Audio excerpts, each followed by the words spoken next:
by John Lothe and is intended for educational purposes. This recording is not to be sold or distributed for sale. If you wish to support the work and publishing of these recordings, please visit the John Lothe Patreon page. If you come across these recordings anywhere else without my expressed support, and find that they are requesting donations for presenting this work to you, you will not be supporting the creator by doing so. This is just a friendly warning to anyone who may fall prey to predatory practices I have come across recently. Tragedy and Hope: A History of the World in Our Time by Carroll Quigley. Chapter 11. Changing Economic Patterns. Introduction.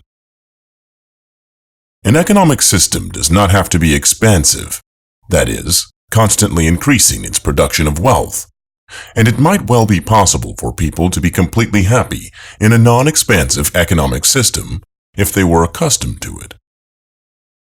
In the 20th century, however, the people of our culture have been living under expansive conditions for generations. Their minds are psychologically adjusted to expansion, and they feel deeply frustrated unless they are better off each year than they were the preceding year. The economic system itself has become organized for expansion, and if it does not expand, it tends to collapse.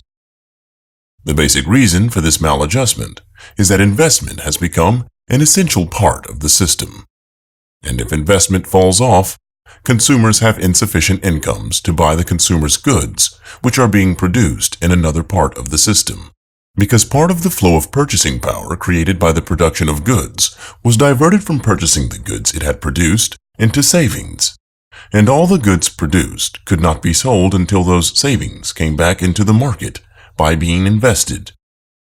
In the system as a whole, everyone sought to improve his own position in the short run, but this jeopardized the functioning of the system in the long run.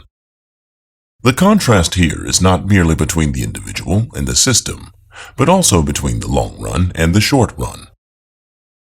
The 19th century had accepted as one of its basic faiths the theory of the harmony of interests. This held that what was good for the individual was good for society, and as a whole, that the general advancement of society could be achieved best if individuals were left free to seek their own individual advantages. This harmony was assumed to exist between one individual and another, between the individual and the group, and between the short run and the long run. In the 19th century, such a theory was perfectly tenable, but in the 20th century, it could be accepted only with considerable modification. As a result of persons seeking their individual advantages, the economic organization of society was so modified that the actions of one such person were very likely to injure his fellows, the society as a whole, and his own long-range advantage. This situation led to such a conflict between theory and practice, between aims and accomplishments, between individuals and groups, that a return to fundamentals in economics became necessary. Unfortunately, such a return was made difficult because of the conflict between interests and principles, and because of the difficulty of finding principles in the extraordinary complexity of 20th century economic life. The factors necessary to achieve economic progress are supplementary to the factors necessary for production.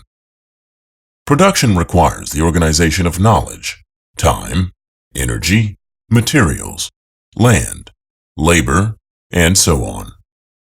Economic progress requires 3 additional factors. These are innovation, savings, and investment. Unless a society is organized to provide these 3, it will not expand economically.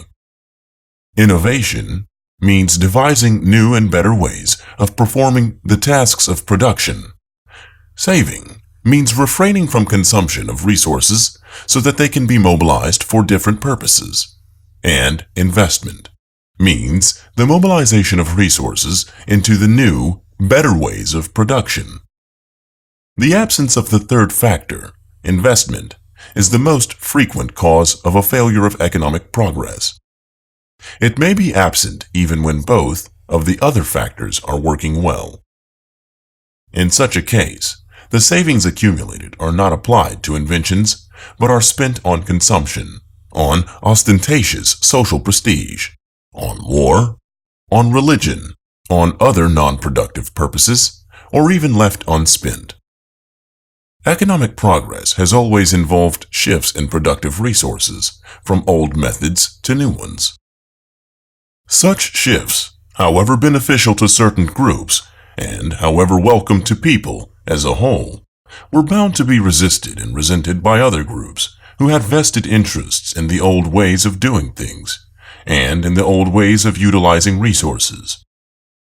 In a progressive period, these vested interests are unable to defend their vested interests to the point of preventing progress.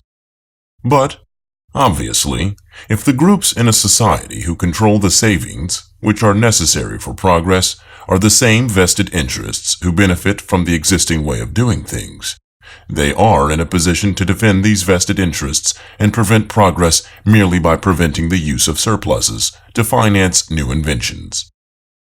Such a situation is bound to give rise to an economic crisis. From one narrow point of view, the 20th century's economic crisis was a situation of this type.